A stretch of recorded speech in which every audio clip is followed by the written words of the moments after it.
লেখিকা সুমনা চট্টোপাধ্যায়ের নতুন সূর্যোদয়। এটি কিন্তু প্রথম পর্ব নয়, সমস্ত পর্বকে একসাথে করে একটি গল্পে রূপান্তরিত করা হয়েছে। তাহলে শুরু করা যাক আজকের গল্প। সুমেধা ভট্টাচার্য বেশ পৃথুলা, হাঁটার সময় তো বটেই, এমনকি দাঁড়ালেও তার মধ্যপ্রদেশ এগিয়ে থাকে। দূর থেকে দেখলে শরীরের ওই মধ্যভাগটি প্রথম নজরে আসে। তাই সুমেধা যখন হাতে করে জলখাবারের থালা নিয়ে রান্নাঘর থেকে বেরিয়ে এলেন, তখন তার ওই থলথলে মধ্যভাগটি নজরে আসা মাত্রই সুমেধার স্বামী সজল ভট্টাচার্য তার মুঠোফোনটি একপাশে সরিয়ে রাখলেন। সুমেধা খুব ছোটবেলা থেকেই মায়ের কাছে একটি কথা শুনে আসছেন, সেটি হলো চোরের মন বোঝ কার দিকে।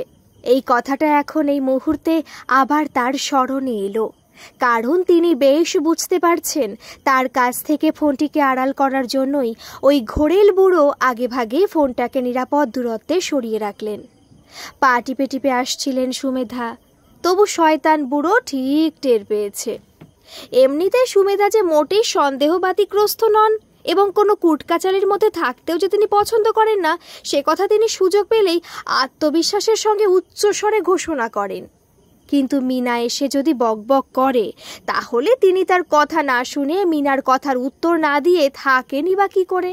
মিনা সুমেধার কর্মসহায়িকা, সে তার বাসন কোসন ধুয়ে ঘর দৌড় সাফসুত্র করে দিয়ে যায়। ইদানিং মিনার দায়িত্ব আরও কিছু বেড়েছে, মানে লিস্টে আরও কিছু কাজ যোগ হয়েছে, যেমন মশলা করা, সবজি কেটে ধুয়ে রাখা, ওয়াশিং মেশিনে কাপড় কাচা, আবার বাথরুমে কিছু কাপড় তাকে হাতেও থুপ থুপ করে থুপে কাচতে হয়। এসবই মিনা তার মাসিমার গাজোয়ারি বলে মনে করে। অর্ধেক কাপড় যদি কলতলাতে কেচে ফেলা হবে, অথবা শিলনোড়া দিয়ে যদি অর্ধেক মশলা বেটে ফেলা হবে, তবে অত দাম দিয়ে ওই কাপড় কাচা আর মশলা বাটার মেশিনটা কেনা হয়েছে কি ঘরে সাজিয়ে রাখার জন্য? ভদ্রলোকেরা বইটই কিনে ঘর সাজিয়ে রাখে, মিনা শুনেছে। তাই বলে ওই সব ইলেকট্রিকের জিনিসগুলো কি ঘর সাজিয়ে লোক দেখানোর জন্য কেনা? মিনা কল খুলে বাথরুমে কাপড় কাচার সময় গজগজ করে, দাঁড়াও না, শুধু একবার বৌদিকে এই বাড়িতে পা রাখতে দাও, তোমার সব বদমাইশি উনি এসে গুছিয়ে দেবে খন। মিনা ছোটবেলা যখন দুষ্টুমি করত, তখন তার মা বলতো, করে নাও করে নাও, যত রকম ছ্যাঁচড়ামি আছে এই মায়ের সাথে করে নাও, শ্বশুরবাড়ি গেলেই শাশুড়ি তোমাকে পায়ের তলায় পিষে রাখবে। ওই যে কথায় বলে না, চোর জব্দ কিলে, নোড়া জব্দ শিলে, আর দুষ্টুমে জব্দ হয় শ্বশুর বাড়ি গেলে। কিন্তু মিনা জানে এখন সব উল্টে পাল্টে গেছে। এখন শাশুড়ি তুমি জব্দ হবে বৌমা বাড়ি এলে। ওই যে আগেকার দিনে ছেলে যখন বিয়ে করতে বেরোতো, তখন মাকে কি বলে যেত? মা গো, আমি তোমার জন্য দাসী আনতে যাচ্ছি।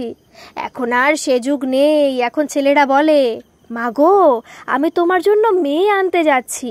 ওই দাসবাড়ি ছেলেটা আবার বলে গিয়েছিল, বন্ধু আনতে যাচ্ছি। যত সব ন্যাকামি। আরে বাবু বল না খোলসা করে, মা আমি তোমার জন্য মুগুর আনতে যাচ্ছি।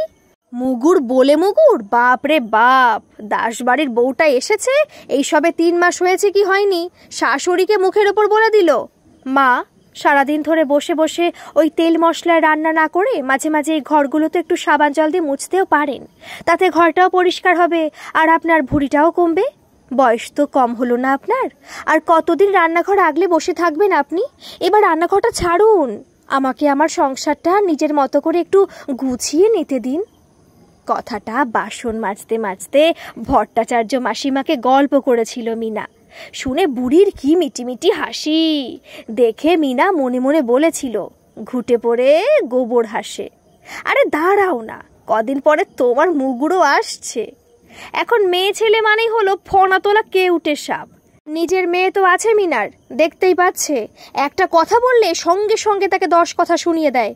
মেয়েদের এখন পড়ে পড়ে মার খাবার দিন শেষ হয়েছে। তারা এখন প্রথমে বাপ সোহাগী, মানে বাপকে ট্যাকে গুজবে, তারপর বিয়ে করে জিন্সের প্যান্টের পকেটের ভেতর বরকে পুড়ে ফেলবে। দাসগিন্নি অবশ্য বলছিলেন একদিন, তিনি নাকি গল্পের বইতে পড়েছেন, বেটা ছেলেরা যতক্ষণ মায়ের বুকে মাথা রাখবে ততক্ষণ সে মায়ের, তারপরে বউয়ের বুকে যখন মাথা রাখবে তখন সে বউয়ের। যিনি একথা লিখেছেন তিনি নাকি মস্ত বড় একজন লেখক, নামটা মতো মনে রাখতে পারে না মিনা। তাইলে কি তাকে লোকের বাড়ি কাজ করতে বেরোতে হতো? কিন্তু এই নামের একজন মুখ্যমন্ত্রী ছিল কিনা, বুদ্ধদেব, তাই এনার নামটা মনে আছে মিনার। মিনা তো প্রথমে ভেবেছিল সে মুখ্যমন্ত্রী লেখাই বুঝি হবে, কিন্তু এই ভট্টাচার্য মাসিমা তার মিটিমিটি হাসি সারা মুখে আরো খানিকটা ছড়কুটে দিয়ে বলেছিলেন, ওরে মুখ্যু, ইনি হলেন বুদ্ধদেব গুহ। তা সে বাপু যেই হোক না কেন, কথাটা তিনি যে 100 ভাগ ঠিক বলেছেন সেটা নিয়ে মিনার মনে কোনো এতাল বেতাল ভাবনা নেই। সুমেধার স্বামী সজল ভট্টাচার্য কলকাতা কর্পোরেশনে চাকরি করতেন। 1 মাস হলো তিনি অবসর গ্রহণ করেছেন। জলখাবারের প্লেটটা তার দিকে এগিয়ে দিয়ে সুমেধা বললেন, কি সারাক্ষণ ওই মোবাইলে চোখ রেখে বসে থাকো তুমি? বয়স তো কম হলো না। শুনেছি কচি খোকারা ওতে মুখ লাগিয়ে নাকি সারাক্ষণ বসে থাকে, মেয়েদের ছবি দেখে, প্রেম ট্রেম করে, জীবন সঙ্গী খোঁজে। তা তুমি কি এই বয়সে আবার বিয়ে করবে নাকি? 1 টুকরো রুটি আর বেগুন ভাজা মুখে পুড়ে সজলবাবু বললেন, করতেও পারি, জীবন সঙ্গী করার কোনো নির্দিষ্ট বয়স তো আর নেই এখন। এখন 70-এও বিয়ে করছে লোকে। বউ মরে গেলে তার স্মৃতি বুকে আঁকড়ে বসে থাকার তো কোনো মানে হয় না। তাও ঠিক, মানুষের মন বলে তো কিছু নেই এখন, দাম শুধু এই শরীরটার, মরে গেলেই সে বাতিল হয়ে গেল। এই জন্যই তো বলি, রোজ সকালে উঠে শরীরচর্চা করো, জিমেও ভর্তি হতে পারো। যা একখানা চেহারা বাগিয়েছ, তোমার এই ছোট হৃদয় সেই ভার বহন করতে পারলে হয়। বিউটি পার্লারে যাও, বুঝলে গিন্নি, hair spa, facial, manicure, pedicure সব করে এসো দেখি। বুঝলাম। কি বুঝলে? মানে তোমার বুদ্ধির ওপর আমার বিন্দুমাত্র আস্থা নেই, তাই জিজ্ঞাসা করছি। ও আচ্ছা, আমার বুদ্ধি কম। তোমার বাপ মার সব অন্যায় দাবি মেনে নিলাম, মৃত্যুকালে তাদের সেবা যত্ন করলাম, তা বোকা বলেই তো এসব করেছি। আয়া রাখার খরচটা বেঁচে গেল তোমার। আঁচল দিয়ে একবার চোখ মুছে ফের বলতে শুরু করেন সুমেধা, ওই তো 4 পয়সা মাইনে ছিল তোমার, নিজের সব সকালাত বিসর্জন দিয়ে ওই কটা টাকা দিয়ে সংসার চালিয়ে দিলাম, ছেলেকে মানুষের মতো মানুষ করলাম। আমার বুদ্ধি যে কম সে তো আমি নিজেই বেশ বুঝতে পারছি। পড়তে অন্য কোনো মেয়ের পাল্লায়, বুঝতে কত ধানে কত চাল। সুমেধার সংসারে এখন সদস্য সংখ্যা 3 জন। তিনি, তার স্বামী সজল ভট্টাচার্য এবং তাদের একমাত্র পুত্র সৌরদীপ। পুত্র সৌরদীপ সল্টলেকের একটি আইটি কোম্পানিতে চাকরি করে। মাইনেটা বেশ গর্ব করে বলার মতো। আর সুমেধা সুযোগ পেলেই সেই কথাটা তার ননদ থেকে শুরু করে পাড়া প্রতিবেশী, এমনকি বাপের বাড়ির সকলকেই বেশ গর্ব সহকারে বলেন। স্বামীর মাইনে নিয়ে এতদিন যে ক্ষোভ ছিল তার, কিছুটা হলেও সৌরদীপ মায়ের সে দুঃখে মলম লাগাতে পেরেছে। সজলবাবু বললেন, দুঃখ করো না সুমেধা, প্রতিটি দিনই নতুন আশা নিয়ে আমাদের কাছে আসে।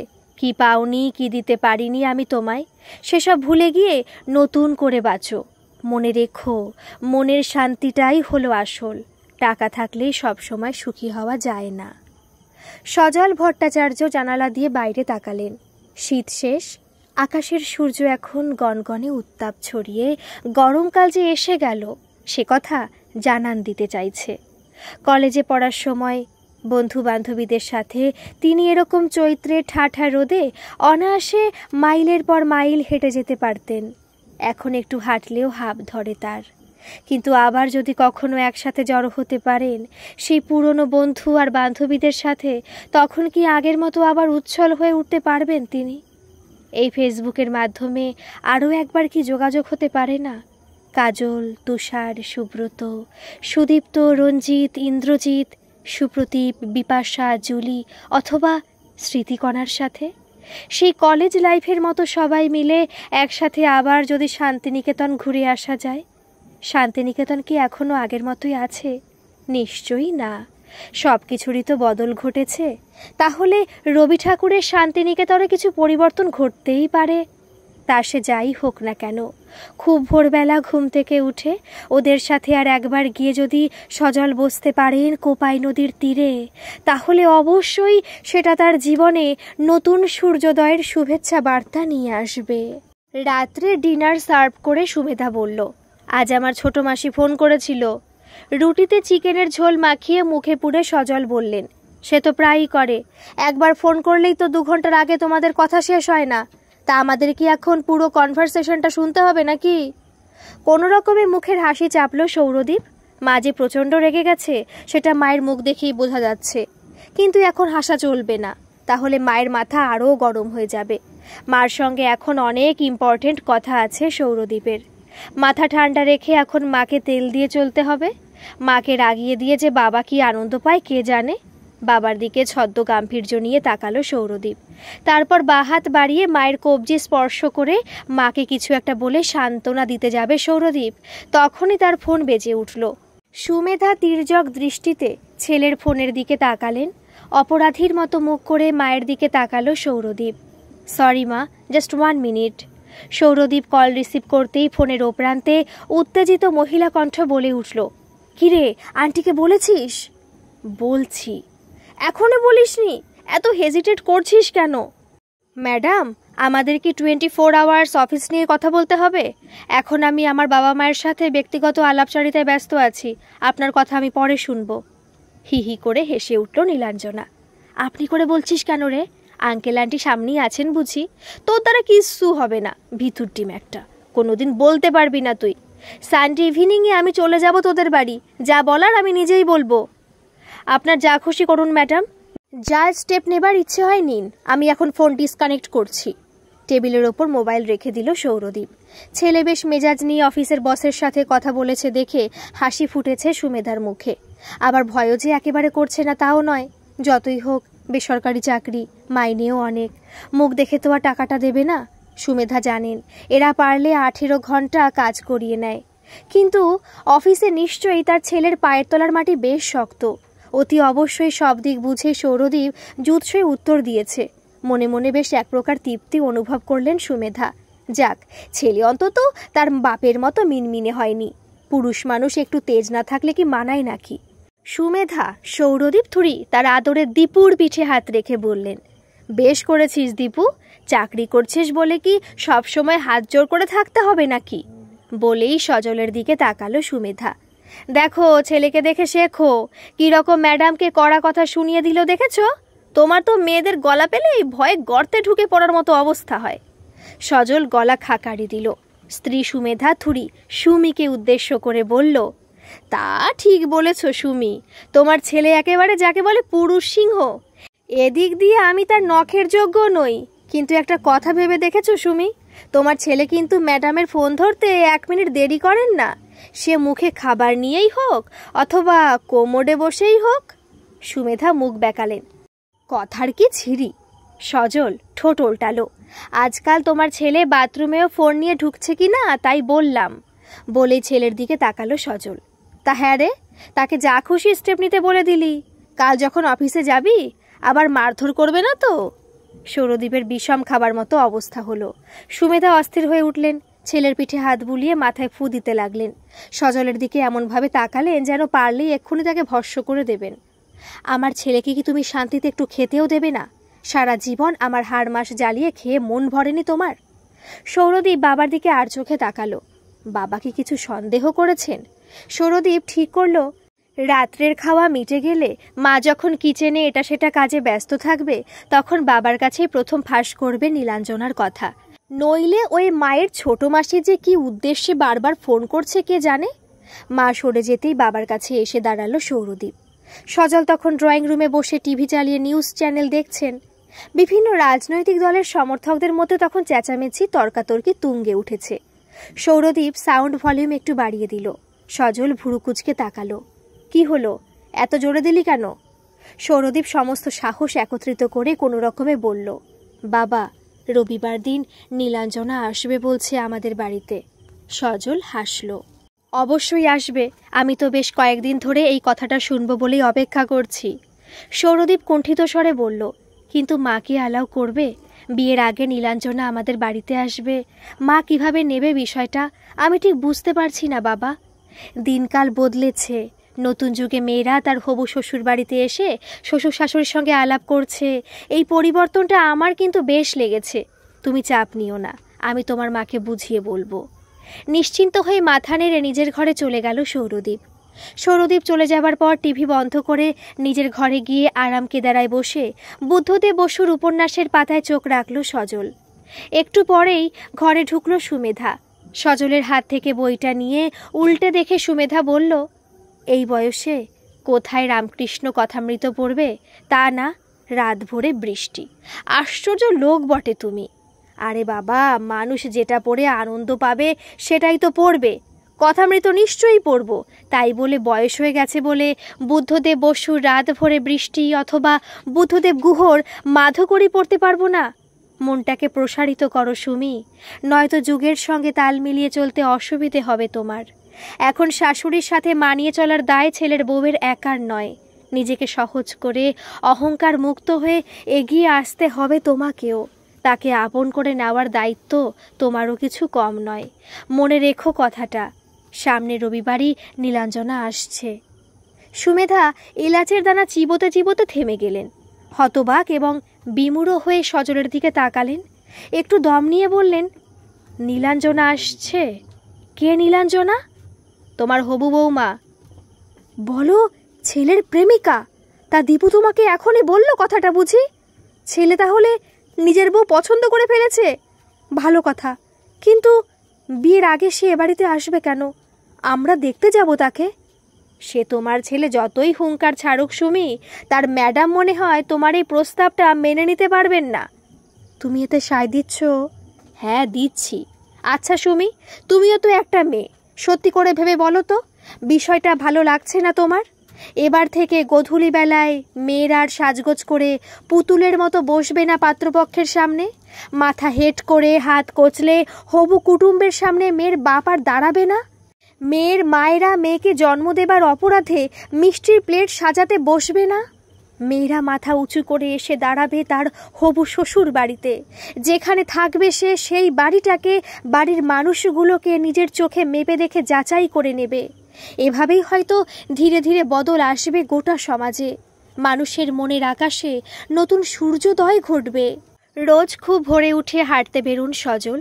ঠিক 4:30 নাগাদ ঘুম থেকে উঠে ফ্রেশ হয়ে 5টার মধ্যে বেরিয়ে পড়েন। সজলের বাবা বলতেন, ভোরবেলায় ঘুম থেকে উঠলে সারাদিন মনটা বেশ ঝরঝরে থাকে।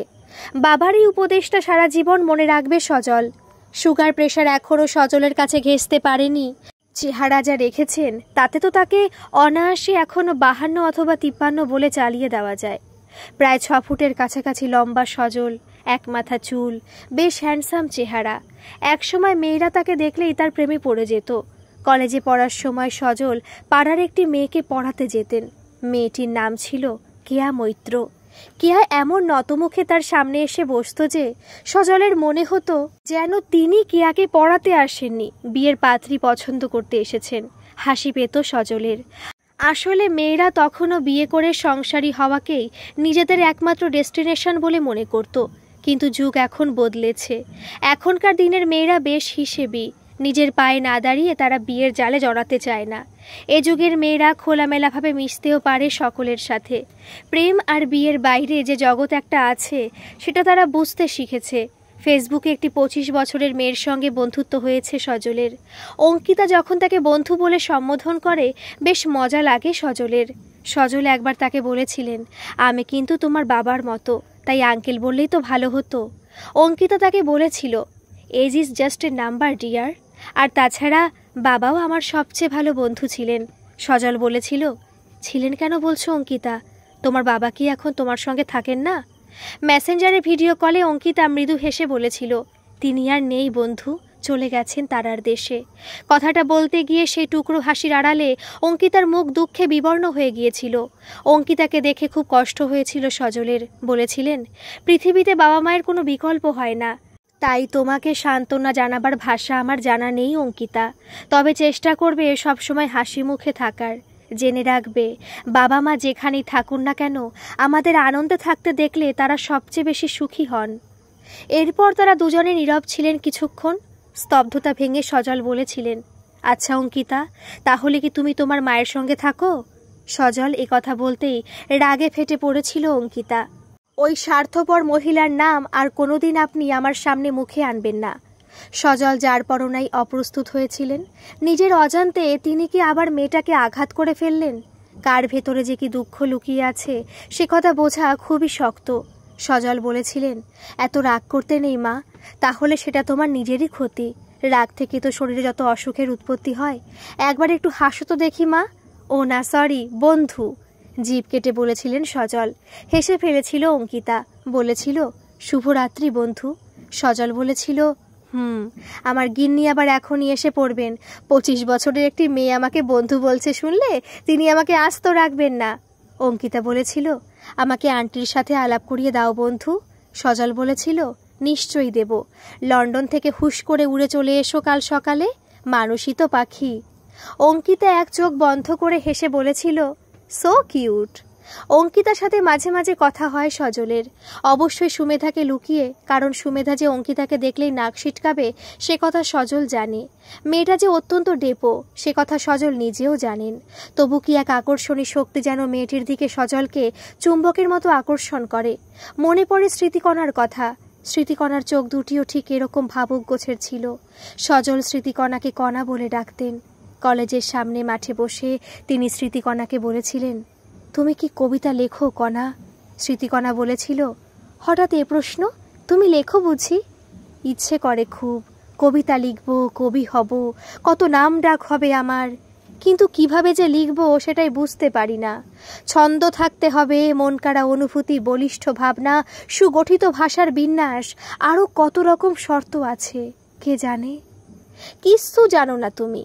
যে কথাটা 4 লাইনে বলে ফেলা যায় সেটা নিয়ে 40 লাইন লিখে দিতে পারলেই তুমি কবি।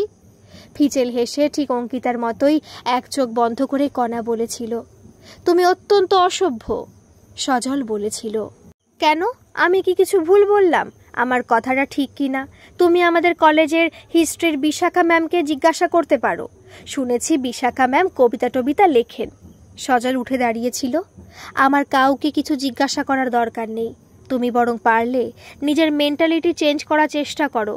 যার যা প্রাপ্য সম্মান তাকে সেটা দিও। যোগ্য লোকের গুণের সমাদর করতে শেখো। তুমি না বড্ড সেকেলে ধরনের, একেবারে মডার্ন নও। সজল এখন কত মডার্ন। আর একটিবার যদি দেখা হতো স্মৃতিকণার সাথে তাহলে এই কথাটা তাকে বলতেন সজল। 25 বছরের একটি মেয়ে তার বন্ধু।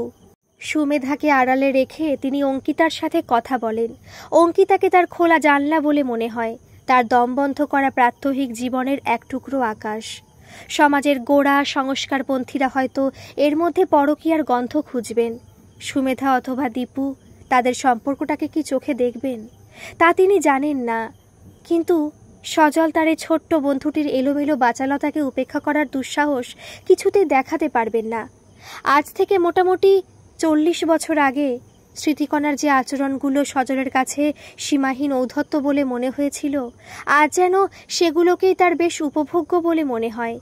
সময়ের ব্যবধানে শরীরের সাথে মানুষের মনের পরিবর্তনে যে হয় তা সজল জানে। আসলে সজল এখন অনেক সাহসী, তাই সজল এখন অনায়াসে তার লেখা কবিতা ফেসবুকের মাধ্যমে মানুষের সামনে মেলে ধরতে পারেন। সমালোচিত হবার ভয়ে ডায়েরির পাতায় সে সবার লুকিয়ে রাখেন না। হাঁটতে হাঁটতে সজল এখন প্রায় কেয়াদের বাড়ির সামনে এসে পড়েছেন। হঠাৎ ওপরে দোতলার দিকে চোখ পড়তেই কেয়াকে দেখতে পেলেন সজল। ক্লাস 12-এ পড়ার সময় কেয়ার বাবা সুপাত্র ভেবে এক মাতাল লম্পটের হাতে কেয়াকে তুলে দিয়েছিলেন। বিয়ের 1 বছরের মধ্যেই নিজের সঙ্গীদের হাতে খুন হয়েছিল কেয়ার স্বামী। মেয়ের অকাল বৈধব্য সহ্য করতে না পেরে কেয়ার বাবা মাও একে একে চলে গেলেন। কত যুগ আগে বিদ্যাসাগর বিধবা বিবাহের নিদান দিয়ে গিয়েছিলেন, কিন্তু কেয়ার আর দ্বিতীয়বার সংসার করা হয়নি। কেয়া তাকে দেখে ভেতরে চলে গেল। কেয়ার এখন 55 বছর বয়স। এখন তার চোখে আর কিশোরীর লজ্জা নেই। তবু কেয়া তাকে দেখে ভেতরে চলে গেল কেন? সজল হঠাৎ এভাবে ওপরে তাদের বাড়ির দিকে তাকানোর জন্য কেয়া বোধ হয় তার প্রতি বিরক্ত হয়েছে। পকেট থেকে মোবাইল বের করে টাইম দেখলেন সজল। ঘড়ি পড়া বন্ধ করেছেন অনেকদিন আগেই। সূর্য তাপ ছড়াচ্ছে। এখনই বাজার করে বাড়ি না ঢুকলে সুমেধা অ্যাটম বোমের মতো তার উপর ঝাঁপিয়ে পড়বে। এমনিতেই আজ খুব টেনশনে আছে সুমেধা। সজল এবং সুমেধার হবু বৌমা নীলাঞ্জনা আজ বিকেলেই তাদের পরীক্ষা নিতে আসছে।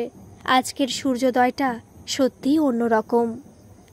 সজল ভট্টাচার্যর বাড়িতে রবিবারের মেনু হলো সকালে জলখাবারে লুচি আর সাদা আলুর তরকারি এবং দুপুরে অবশ্যই মাটন। তাই রবিবার মাছ কেনার কোনো প্রশ্ন নেই। কিন্তু নীলাঞ্জনার জন্য আজ বিকেলে নিজের হাতে ফিশ ফ্রাই বানাবেন সুমেধা। তাই বাজার থেকে ভেটকি মাছের ফিলে কেটে নিয়ে আসার হুকুম দিয়েছেন। মাছের বাজারের দিকে ঢুকতে যেতেই চেঁচিয়ে ডাকল তুষার, কি রে ওই সজল, আজ মাছ কিনতে যাচ্ছিস? খাসির মাংস খাওয়া ছেড়ে দিলি নাকি? ঘুরে তাকালো সজল। এই প্রশ্নের উত্তর তো এক কথা দেওয়া যাবে না।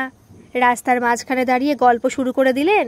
সরে যান, সরে দাঁড়ান, এইসব বুড়োগুলোকে নিয়ে আর পারা যায় না। বলেই এগিয়ে গেল একজন যুবক। তুষারের চোখ মুখ নিমেষে লাল হয়ে উঠেছে। বুড়ো একদিন তুমিও হবে। ভাবগতিক দেখে মনে হচ্ছে বাড়ি থেকে বুড়ো বাপ মাকে নিশ্চয়ই তাড়িয়ে দিয়েছ। যুবকটি দাঁড়িয়ে পড়ল। এই তো কাকা, নিজেই রাস্তা জুড়ে দাঁড়িয়ে পড়লেন, আবার আনশান কথা বলে গরম দেখাচ্ছেন। এই তো আপনাদের দোষ। বয়স হলেই ভাবেন সবেতেই আপনাদের ছাড়। সিনিয়র সিটিজেন মানেই হলো অতিরিক্ত সুবিধে আদায়ের কলকাঠি। বাসের সিটে ছাড়, ইন্টারেস্ট রেট বেশি। 2-3 জন কৌতূহলী মুখ ঝগড়ার গন্ধ পেয়ে বেশ খুশি হয়ে উকিঝুঁকি দিচ্ছে। তাদের হাবভাব দেখে মনে হচ্ছে ফ্রিতে সিনেমা দেখার সুযোগ পেয়েছে। একজন সবজিওয়ালা চেঁচিয়ে উঠল, আচ্ছা ফালতু পাবলিক তো, সকাল সকাল ক্যাচাল করছেন, কোনো কাজ নেই দাদা। বলেই লোকটি তুষারের দিকে তাকালো। আজকে কিছু বাজার করার নেই কাকু? কাকিমার শরীর ঠিক আছে তো? সজল তুষারের হাত চেপে ধরল। চুপ কর প্লিজ, আয় এদিকে আয়, একটু ভেটকি কিনবো। ভেটকি মাছের ফিলে কেনার পর সজল তুষারকে জোর করে বাড়িতে ধরে নিয়ে এলো। রাস্তায় আস্তে আস্তে তুষার বলল, বয়স্ক লোকেদের আজকের এই কেজো সমাজে আর কোনো সম্মান নেই রে। বাড়িতে বাবা মাকে এরা তাড়িয়ে দিতে পারলে বেঁচে যায়, আর রাস্তাঘাটে বুড়ো বুড়ি দেখলে কি করবে? এজন্যই হয়তো বাসে সিনিয়র সিটিজেনদের জন্য 2টো সিট বরাদ্দ হয়েছে। এখনকার দিনে ছেলেরা তো আর আমাদের মতো বয়স্ক মানুষ দেখলে সিট ছেড়ে উঠে দাঁড়াবে না। ওল্ড ইজ গোল্ড, এই কথাটা এখন মস্ত বড় ভুল। এখন বেশি বয়স পর্যন্ত বেঁচে থাকাটাই হলো ক্রাইম। ধুর ছাড় তো, সবাই একরকম হয় না। আমাদের সময় সবাই খুব উদার ছিল, আর এখনকার দিনে সব কিছুই খারাপ, সবাই স্বার্থপর। এইসব বস্তা পচা সেন্টিমেন্ট থেকে বেরিয়ে আয় তো। খুব চিনেছিস তুই ইয়াং জেনারেশনকে। এই তো সেদিন দেখলাম এক বয়স্ক ভদ্রমহিলাকে একটি মেয়ে হাত ধরে ধরে নিয়ে আসছে। খুব যে বড় বড় কথা বলছিস, দাঁড়া ছেলের বিয়ে দে আগে, তারপর বুঝবি কত ধানে কত চাল। আমার তা মনে হয় না।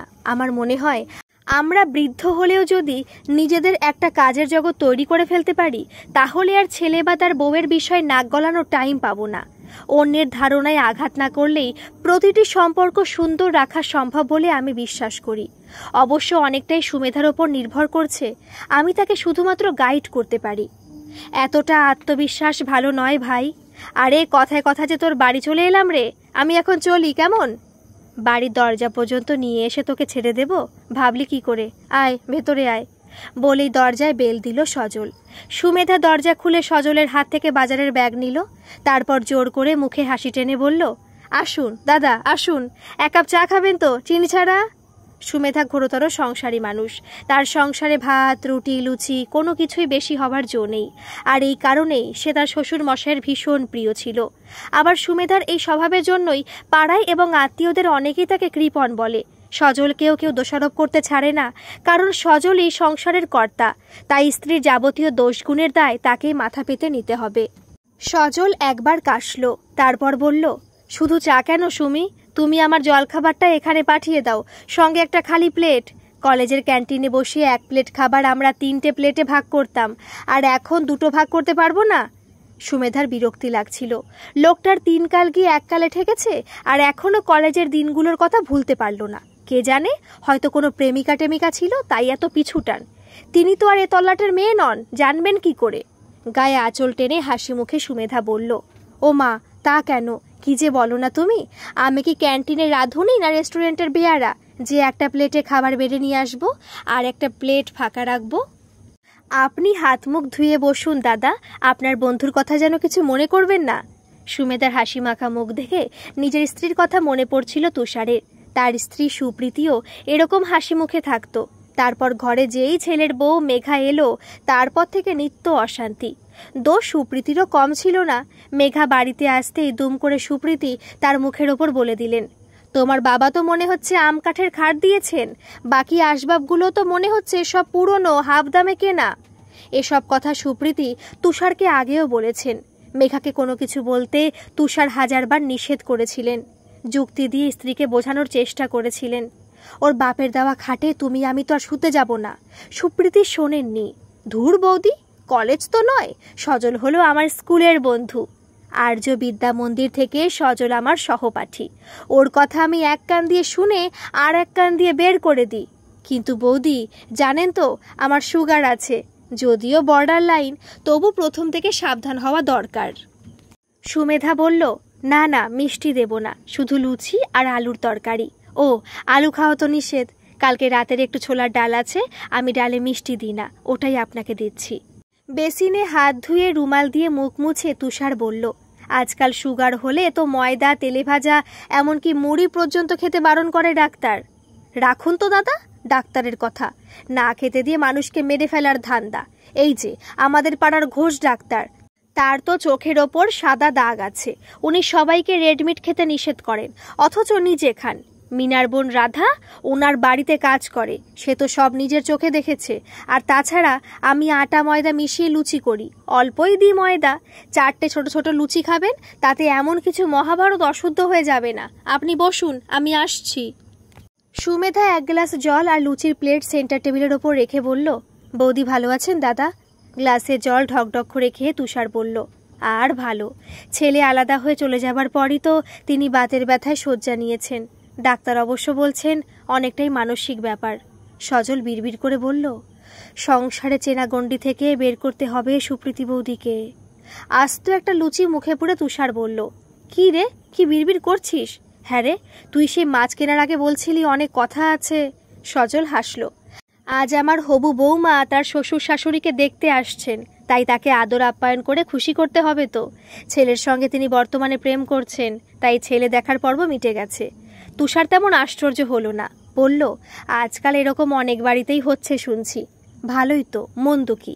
বটে, কিন্তু বিয়ের পর সৌরদীপের বউ যদি বলে, শুধু নিজের বাপ মা নয়, শ্বশুর শাশুড়ির প্রতিও তোর ছেলের একটা দায়িত্ব আছে, জামাই হিসেবে মাসে অন্তত 15 দিন সৌরদীপকে তার শ্বশুর বাড়ি গিয়ে থাকতে হবে, তখনও এতটা সহজ সুরে কথা বলতে পারবি তো? যতক্ষণ না ঘটনাটা ঘটছে কি করে বলি বল দেখি। গরমকালে রান্নাঘরে গ্যাসের সামনে দাঁড়িয়ে রান্না করতে কতটা কষ্ট, অথবা এসি রুমে বসে কতটা আরাম, প্রত্যক্ষ অভিজ্ঞতা ছাড়া সেটা স্পষ্ট করে বলা অসম্ভব। তবে যে কোনো পরিবর্তনকে আমি স্বাগত জানানোর চেষ্টা করি। ছেলে তার বাপ মাকে ছেড়ে শ্বশুর শাশুড়িকে প্রাধান্য দেবে, বৌমা সংসার আলাদা করে ফেলবে, এগুলোকে তুই সমর্থন করিস? বিয়ের পর একটা মেয়েকে আমরা তার বাড়ি থেকে তুলে নিয়ে আসি না, তার বাপ মার থেকে তাকে আলাদা করে দিই না? আর তাছাড়া সুদীপ্ত, ইন্দ্রজিৎ, সুপ্রতীক এরা অনেকেই তো কর্মসূত্রে বাইরেই কাটিয়েছে। তখন ওদের বউরা, ওই পরের বাড়ির মেয়েগুলো শ্বশুর বাড়িতে থেকে শ্বশুর শাশুড়ি যত্ন করেছে। এখন যদি আমাদের ছেলেরা তাদের শ্বশুর শাশুড়ির প্রতি কিছু দায়িত্ব পালন করতে চায়, তবে তাতে ভেঙে পড়ার কি আছে? নতুন এই ভাবনাকে খুশি মনে মেনে নেওয়া তো আমাদের কর্তব্য। ঠিক যেমন রোজ সকালে নতুন দিনকে সাগ্রহে স্বাগত জানিয়ে আমরা সূর্য প্রণাম করি। সৌরদীপের মামার বাড়ি অসমে। ছোটবেলায় সৌরদীপ দেখেছে মা মামার বাড়ি যেতেন বছরে মাত্র একবার। কোজাগরী লক্ষ্মী পুজোর পর বড় মামা এসে মাকে নিয়ে যেতেন। ফেরার সময় অবশ্য মা একাই আসতেন। মামার বাড়িতে তখন সৌরদীপও মায়ের সাথে যেত। সৌরদীপের নিজের কোনো বোন বা দিদি নেই, মামা তো 2 বোন তাকে ফোঁটা দিত। বাবাকে তার শ্বশুর বাড়ি একবারই যেতে দেখেছে সৌরদীপ। দাদু মারা যাবার পর টেলিগ্রাম করেছিলেন বড় মামা। মা তখন মামার বাড়ি গিয়েছিলেন বাবার সাথে। মা বোধহয় সেটাই শেষবারের মতো তার বাপের বাড়ি গিয়েছিলেন। দিদিমা মারা গিয়েছিলেন কালী পুজোর রাতে। দাদু মারা যাবার মাত্র 6 মাস আগে চলে গিয়েছিলেন দিদিমা। মা তখন মামার বাড়িতেই ছিলেন। সৌরদীপ সেবার মায়ের সাথে মামার বাড়িতে যায়নি, দাদু যেতে দেননি। বলেছিলেন, এখন তোমার ক্লাস 10, আর কদিন পর বোর্ডের পরীক্ষা, এখন আর তোমায় মামার বাড়ি যেতে হবে না। ঘরের সিলিংয়ের দিকে তাকিয়ে অতীতে চলে গেছে সৌরদীপ। কিরে, স্নান করতে যাবি না? কত বেলা হলো সে খেয়াল আছে? সুমেধা ঘরে ঢুকে সৌরদীপকে তাড়া দিল। সৌরদীপ অন্যমনস্কভাবে বলল, বাবা কোথায় মা? বাবার সঙ্গে অনেক বিষয়ে খোলামেলাভাবে কথা বলতে পারে সৌরদীপ। নীলাঞ্জনার ব্যাপারে মায়ের সাথে কথা বলতে তার খুব অস্বস্তি লাগে। বাবা তার ঘরে বসেই বই পড়ছেন, এখন আবার বাবার সাথে কথা বলতে বসবে নাকি? এই জাস্ট 2 মিনিট মা। বলেই তড়াক করে লাফিয়ে উঠে বাবার কাছে গিয়ে দাঁড়ালো সৌরদীপ। সৌরদীপকে ঘরে ঢুকতে দেখে হাতের উপন্যাসটা বন্ধ করে টেবিলের ওপর রাখলেন সজল। সৌরদীপ একটু অপ্রস্তুত হলো। তোমাকে ডিস্টার্ব করলাম? কিছু মাত্র না, কি বলবে বলো। মাকে সেইভাবে মামার বাড়ি যেতে দেখিনি কোনোদিন। কিন্তু নীলাঞ্জনা যখন খুশি যেদিন খুশি তার বাপের বাড়ি যেতে পারবে, কোনো টেনশন নেই তোমার। এই নিয়ে মনোমালিন্য করে তোমার মাকে আমি নীলাঞ্জনার সাথে সম্পর্ক নষ্ট করতে দেব না। আমি জানি স্বামীর আগে একটি মেয়ের জীবনে তার বাবা থাকে। টেবিলে রাখা বইটিকে দেখিয়ে সজল বললেন, এটি হলো সমরেশ মজুমদারের লেখা একটি উপন্যাস, বালিকার প্রথম প্রেম। জানিস তো একটি বালিকার জীবনে প্রথম ভালোবাসার মানুষটি হলো তার বাবা। তাই জীবনে যত প্রিয় মানুষ আসুক না কেন, একটি মেয়ের জীবনে তার বাবার গুরুত্ব অপরিমেয়। তুই চিন্তা করিস না, আমি কিছুতেই বাবার সাথে নীলাঞ্জনার গ্রন্থি আলাদা হতে দেব না। নীলাঞ্জনা খুব ছোটবেলাতেই তার বাবা মাকে হারিয়েছে বাবা। শুনেছি প্লেন ক্রাশ করেছিল। নীলাঞ্জনা মানুষ হয়েছে তার মামার কাছে। রঞ্জিত আঙ্কে নীলার মামা হলেও তিনি তাকে নিজের মেয়ের চেয়ে কিছু কম ভালোবাসেন না। রঞ্জিত নামটি শুনেই বুকের মধ্যে একটা কোমল সুরের স্পর্শ পেলেন সজল। বললেন, রঞ্জিত বাবু কি করেন? উনি HDFC ব্যাংকে চাকরিরত, এখন রিটায়ার্ড। জানো বাবা, মাত্র 5 বছর বয়স থেকে উনি নীলাকে মানুষ করেছেন। আমাকে নীলা বলেছে ওর মামাও নাকি বেহালাতেই থাকতেন, পরে ওর মামা উল্টো ডাঙাতে ফ্ল্যাট কিনে চলে যান। অস্থির হয়ে ওঠেন সজল। রঞ্জিতের বাবা তো বেহালা চৌরাস্তার কাছেই বাড়ি ভাড়া করে থাকতো। সজল থাকেন বেহালার ট্রাম ডিপোর কাছে। স্কুলে পড়ার সময় একবারই গিয়েছিলেন রঞ্জিতদের বাড়ি, তখন তোর দিদিকেও দেখেছিলেন। দিদির নামটা অবশ্য মনে নেই সজলের। কলেজে পড়ার সময় রঞ্জিতের দিদির বিয়ে হয়েছিল। ব্যাংকে চাকরি পাওয়ার পর যাতায়াতের সুবিধার জন্য উত্তর কলকাতায় চলে গিয়েছিল রঞ্জিত, এরকমটাই তিনি শুনেছিলেন। নীলাঞ্জনার মামা আর তার বাল্যবন্ধু রঞ্জিত কি একই ব্যক্তি? জিভ দিয়ে একবার ঠোঁট চেটে সজল বললেন, নীলাঞ্জনার মামার নাম কি রঞ্জিত মুখার্জি? সৌরদীপ খুশি হয়ে বলল, হ্যাঁ, তুমি কি তাকে চেনো বাবা? সজলের এখনই একবার তুষারকে ডাকতে যেতে ইচ্ছে করছে, কিন্তু বাইরের রোদের দিকে তাকিয়ে তিনি দমে গেলেন। কি রে, তোদের কথা কি এখনো শেষ হয়নি? স্নান করতে যাবি কখন? আরে দাঁড়াও গিন্নি, বসো।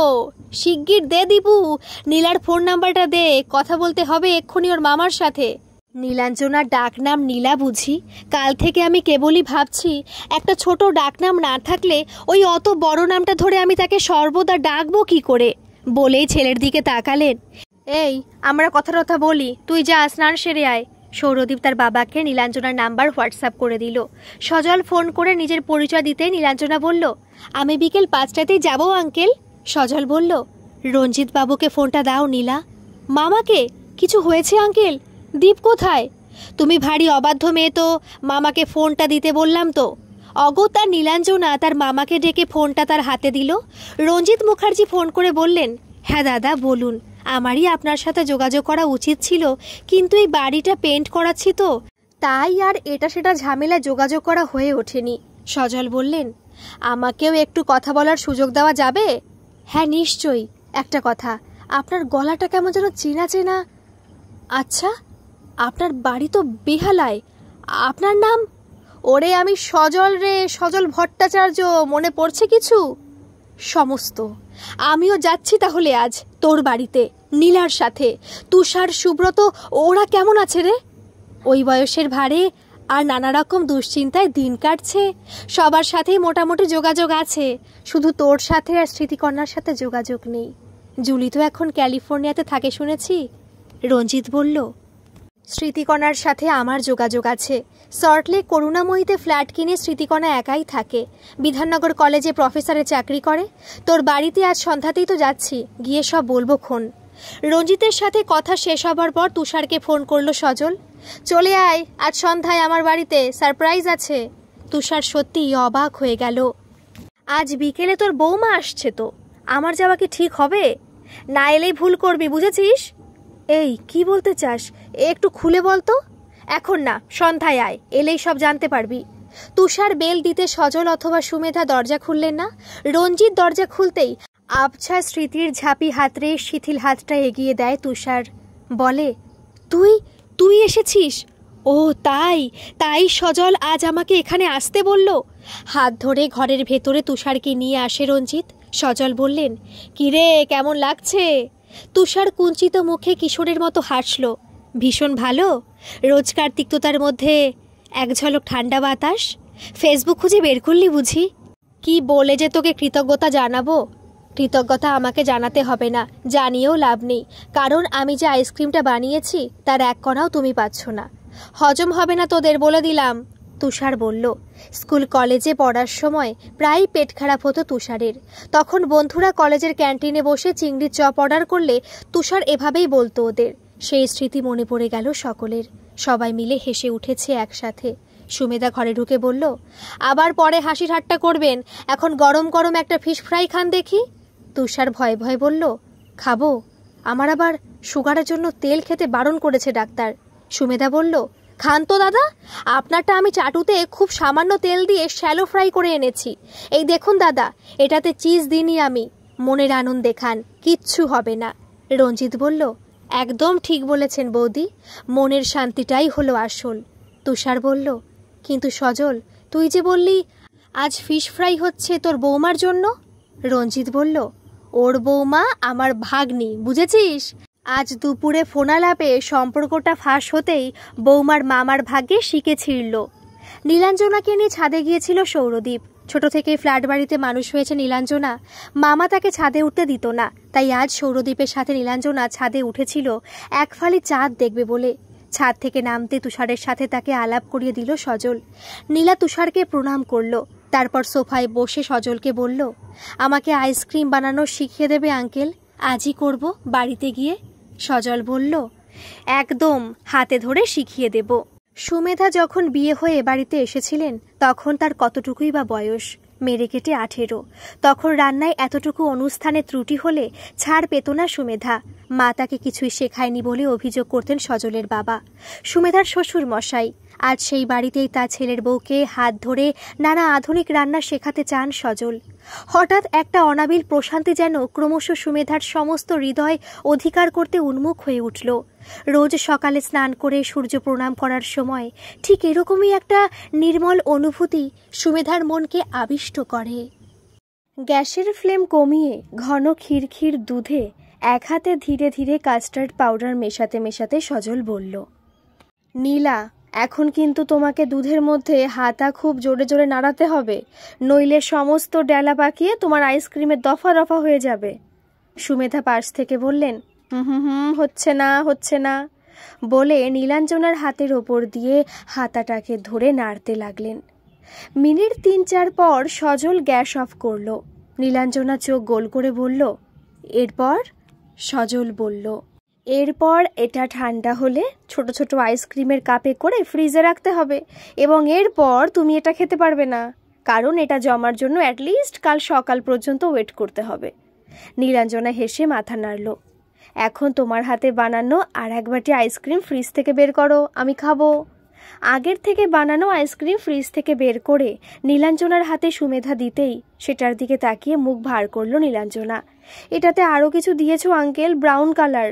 দুধের মধ্যে একটু কোকো পাউডার নিয়ে মিশিয়ে দিবি, তাহলেই হবে। সেক্ষেত্রে তোকে আরও চিনি মেশাতে হবে। রিয়েলি? কত চিনি থাকে আইসক্রিমের মধ্যে? ঠিক, বেশি খাস না। যত টেস্টি ফুড তত আনহেলদি। কথা বলতে বলতে ঘরে এসে ঢুকলো ওরা। তুষার বলল, হ্যাঁ, এখন পাকা আমের বদলে আমাকে গুচ্ছের করলা সেদ্ধ খেয়ে থাকতে হবে। সজল নীলাঞ্জনাকে উদ্দেশ্য করে বলল, তুমি ওর মধ্যে আমের রস করে মেশাতে পারো নীলা, খুব টেস্টি হবে। সুমেধা বলল, মেয়ে তো একদম ঢ্যাঁড়স, কচি বাচ্চাকে অ ক খ শেখানোর মতো, একে আমায় রান্না শেখাতে হবে। রঞ্জিত বলল, কিছুই পারে না, খাইয়ে দিতে পারলে ভালো হয়। এদিকে মেয়ের শখ 16 আনা, ও নাকি আমেরিকায় গিয়ে সেটেল করতো। কত ভালো জবের অফার ছিল ওর, শুধু ঘরে মামি নেই বলে উনি যেতে পারছেন না। কথাটা শুনেই সুমেধার মুখের হাসি উধাও হলো। নীলাঞ্জনা যদি আমেরিকা সেটেল করতে চায় তাহলে তো দীপুকেও ছাড়তে হবে সুমেধাকে। সুমেধার ক্ষুণ্ণ মুখ সজলের চোখ এড়িয়ে গেল না। বিয়ের আগে দাদাদের সাথে তবলা বাজাতেন সুমেধা, হারমোনিয়াম বাজিয়ে গানও গাইতেন। সজলের মনে পড়ল ফুলশয্যার রাতে সুমেধা সজলকে বলেছিলেন, হারমোনিয়াম, তবলা এসব ছাড়া আমি বাজবো কি করে? সজল বলেছিলেন, তুমি যদি গান গাইতে চাও সেটাই বাবা অ্যালাউ করবেন কিনা সন্দেহ। আর আমাদের বাড়ির বউ তবলা বাজাতে চাইলে বাবা হয়তো কালকেই তোমাকে বাপের বাড়ি পাঠিয়ে দেবেন। সজলের মনে হলো, উন্নতির জন্য যদি ছেলেমেয়েরা বিদেশ যেতে চায়, যাক না, ভিডিও কলে দেখা সাক্ষাৎ তো হতেই পারে। সুমেধাকে আবার যদি তার গানের জগতে ফিরিয়ে আনা যায়, নতুন করে আবার কি ভাবা যায় না? সেদিন ইন্দ্রজিৎ আর সুব্রত বলেছিল ওদের বউরাও নাকি আক্ষেপ করে বিয়ের পর তাদের নাচ ছেড়ে দিতে হয়েছিল বলে। সুমেধার এখন 48 বছর বয়স আর ওদের 52। কিন্তু তা হলেই বা কোনো ভালো কিছু শুরু করার জন্য বয়স তো কখনো বাধা হয়ে দাঁড়াতে পারে না। সজল এই কথা ভাবতে ভাবতে বলে বসল, মামি তো এখনো আসতে পারে দীপু আর নীলার বিয়ের আগে। তাহলে নীলার জন্য মামি নিয়ে আসার ব্যবস্থা করি। রঞ্জিত একটু বিরক্ত হয়ে বলল, তোর কি মাথা খারাপ হয়ে গেছে? লোক হাসাবি নাকি? লোকে তো মোটা লোককে রাস্তায় হুমড়ি খেয়ে পড়ে থাকতে দেখলেও হাসে, তাহলে কি তারা রাস্তায় বেরোবে না? কিসের সঙ্গে কি? আইসক্রিমের চামচ হাতে নিয়ে নীলাঞ্জনা খাওয়া থামিয়ে বলল, দারুণ প্রপোজাল তো, মাথায় গাঁটটা বাড়বো তোমার। সজল দেখল রঞ্জিতের মুখ লাল হয়ে উঠেছে। রাগে না লজ্জায় বোঝার চেষ্টা করল সজল। তুষার বলল, এই আমি আসলাম রে। সজল এবার ভুলভাল বকা শুরু করেছে। ভুল না ঠিক সে তো সময় বলবে, মনে মনে বলল সজল। না রে, দাঁড়া একটু, আমিও এখন বেরোবো। যাবার সময় তোকে তোর বাড়িতে ড্রপ করে দেব। তা নীলা, কি ঠিক করলি? আমার সাথে ফিরবি নাকি আজ থেকে যাবি এখানেই? তোর তো আবার এখন সজলকে আমার চেয়ে বেশি আপ টু ডেট লাগছে কি না?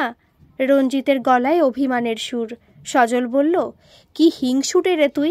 এই স্মৃতিকণার ফেসবুকের প্রোফাইলে লিঙ্কটা আমাকে মেসেজ করে দিস। সবাই চলে যাবার পর ফেসবুক খুলে সজল দেখল স্মৃতিকণাই তাকে ফ্রেন্ড রিকোয়েস্ট পাঠিয়েছে, সঙ্গে একটা মেসেজ, আজ সবাই মিলে গেট টুগেদার করলি তোরা? যাক, আমাকে তোর মনে আছে জেনে খুশি হলাম। সজল স্মৃতিকণার রিকোয়েস্ট অ্যাকসেপ্ট করে নিল। তারপর মেসেঞ্জারে একটা খুশির ইমোজি পাঠিয়ে দিল।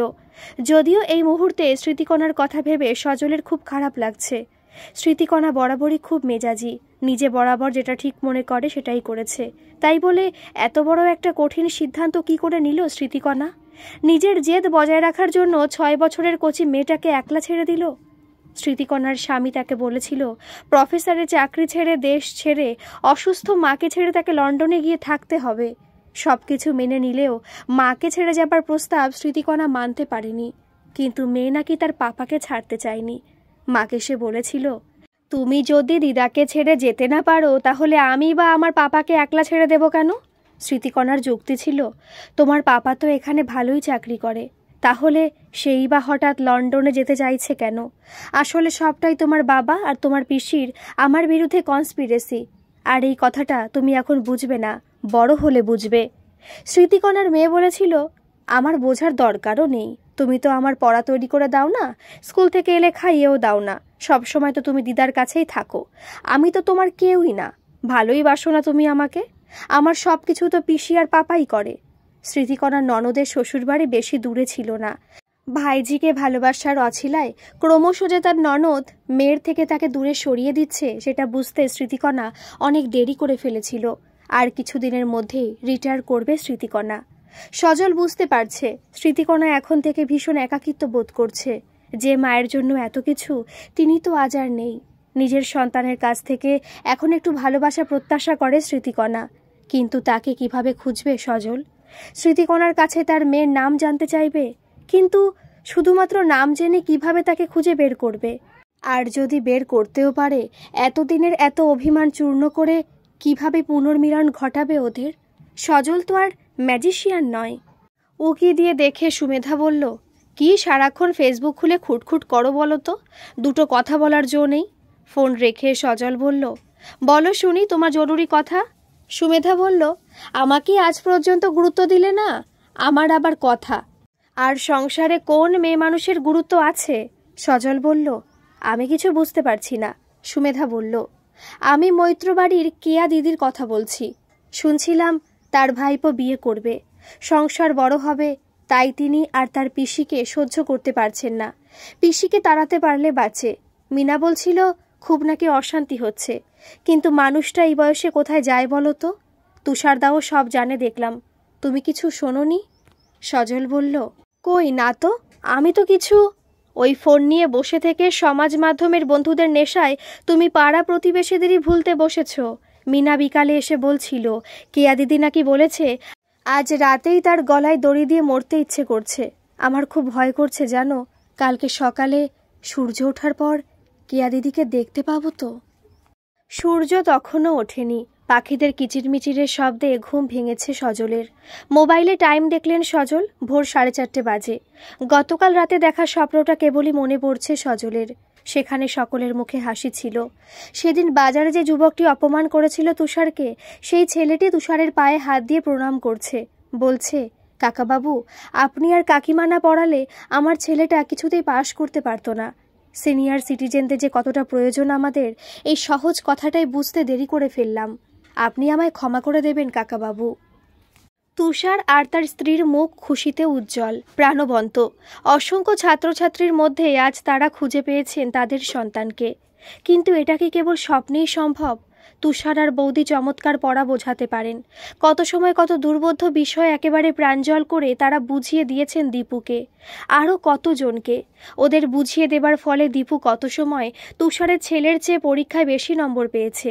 তুষার তো ঈর্ষান্বিত হয়নি, বরং গর্ববোধ করেছে। বন্ধুদেরও তো সাহায্য করত তুষার। স্মৃতিকণা যখন ফার্স্ট ক্লাস ফার্স্ট হলো, তখন তো স্মৃতিকণার চেয়েও তুষার বেশি খুশি হয়েছিল। তাহলে তুষার আজ নিজের সন্তানের বিচ্ছেদ বেদনা ভুলে পরের ছেলেদের আপন করে নিতে পারবে না কেন? সজল ফোনে ডাটা চালু করলেন, দেখলেন সঙ্গে সঙ্গে মেসেজ ঢুকলো মেসেঞ্জারে। অঙ্কিতা লিখেছে, তোমার ফ্রেন্ড লিস্টে স্মৃতিকণা ম্যাডামের উপস্থিতি দেখলাম। ওই ভদ্রমহিলাকে কাল ঘুম থেকে উঠেই তুমি ব্লক করবে, নয়তো I am sorry to say বন্ধু, আমাকে শেষ পর্যন্ত তোমাকে ব্লক করতে হবে। সজল মাথায় হাত দিলেন, হে ভগবান, যা ভেবেছিলাম তাই হলো। অঙ্কিতাই স্মৃতিকণার মেয়ে, সেটাই তো স্বাভাবিক। অঙ্কিতাকে চুল বড় করে লম্বা 2 বেনুনি বেঁধে শাড়ি আর কপালে ছোট্ট টিপ পরিয়ে দিলে তো অবিকল স্মৃতিকণার মতোই দেখাবে। কিন্তু এটা কি হলো? কেন হলো? বাড়ির পোষ্য থেকে শুরু করে রাস্তার পথ শিশুদের পর্যন্ত যে মেয়েটা আপন করে নিতে পারত, সে আজ তার নিজের মেয়ের কাছে এতটা ব্রাত্য হয়ে গেল কি করে? সজল দেখল অঙ্কিতা বর্তমানে অনলাইন নেই। সজল টাইপ করল, শোনো বন্ধু, যদি সত্যি আমাকে মন থেকে ভালোবেসে থাকো, যদিও আমি সেটা প্রত্যাশা করি না, কারণ এই নেট দুনিয়ায় সবাই পাকা অভিনেতা অথবা অভিনেত্রী, তবু বলছি, যদি তোমার মনের কোণে এতটুকু জায়গা থাকে আমার জন্য, তাহলে পুরনো সব কথা ভুলে কাছে এসে না হোক, দূর থেকে তুমি স্মৃতিকণাকে সম্মান করবে। তুমি নিজে তোমার মাকে ফ্রেন্ড রিকোয়েস্ট পাঠাবে, আমি লিংক পাঠিয়ে দিচ্ছি। আর সেটা যদি না পারো, তাহলে আমি নিজেই তোমাকে ব্লক করব। নিজের মাকে ঘৃণা করে অবজ্ঞা করে যে মেয়ে তার মায়ের মনে কষ্ট দেয়, এমন কোনো বন্ধু চাই না আমার। জাস্ট 24 ঘন্টার সময় আমি দিলাম তোমাকে। চোখ বন্ধ করে আবার একটা স্বপ্ন দেখতে ইচ্ছে করলো সজলের। স্মৃতিকণার ফটো জল করছে অঙ্কিতার ফেসবুক প্রোফাইলের কভার ফটোতে। কি গো, বেরোচ্ছ নাকি? ঘুম জড়ানো চোখে প্রশ্ন করল সুমেধা। একবার কেয়া দিদির খোঁজ নিও তো। আচ্ছা, বলেই একটু ইতস্তত করে সজল বলল, আজ কেয়াকে স্বপ্নে দেখেছি জানো। এক মাথা সিঁদুর পরে স্বামী গর্বে গর্বিত হয়ে উদ্ভাসিত মুখে কেয়া দাঁড়িয়ে আছে। তুমি তো সারা জীবন স্বপ্ন দেখেই কাটিয়ে দিলে, আমাকেও তো স্বপ্ন দেখিয়েছিলে তুমি। ঠিক একদিন তুমি নাকি গানের স্কুল খুলে দেবে আমাকে। দেব তো, তুমি দেখো, ঠিক একদিন। চুপ করো তো, বুড়ো হয়ে ভীমরতি ধরেছে। সুমেধা মুখ ঝামটা দিয়ে উঠল। ঠিক একদিন উনি নাকি গানের স্কুল খুলে দেবেন আমায়। 3 কাল গিয়ে 1 কালে ঠেকেছে, উনি নাকি এখন আমায় গানের স্কুল খুলে দেবেন। তোমার অবস্থা কীরকম জানো তো? স্বপ্নে বসে পোলাও রান্না করো তুমি। বুদ্ধদেব গুহর লেখা অববাহিকা উপন্যাসে পড়েছি, শান্তিনিকেতনের সৈয়দ সাহেব বলেছিলেন, স্বপ্নে যদি পোলাও রান্না করবে তাহলে ইচ্ছে মতো ঘি ঢালতে আর অসুবিধার কি আছে, যত সব। বলেই আবার পাশ ফিরে শুলেন সুমেধা। আর সজল কোনো উত্তর না দিয়ে বিছানা ছাড়লেন। মনে মনে বললেন, কথায় নয়, কাজেই সবকিছু প্রমাণ করতে হবে। সজল আজ ফোন নিয়ে বেরোননি, ইচ্ছে করেই।